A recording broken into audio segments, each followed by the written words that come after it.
horizonte. Fomos ficando sós, o mar, o barco e mais nós.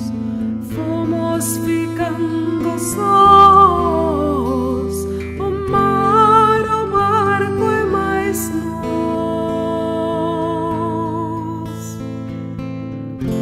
Este oceano desatracou das costas,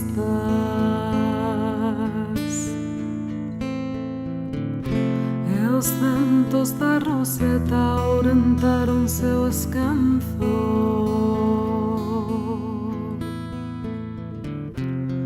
As nosas soedades veñen de lonxe,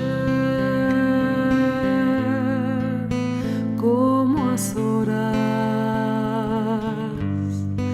do reloxe.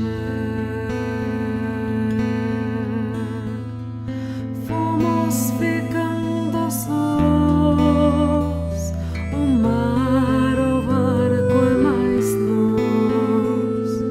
Fomos ficando sós, o mar, o barco e mais nós.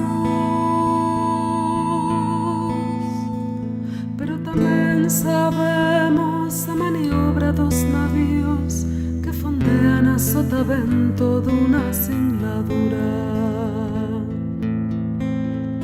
No cuadrante estantío das estrelas ficou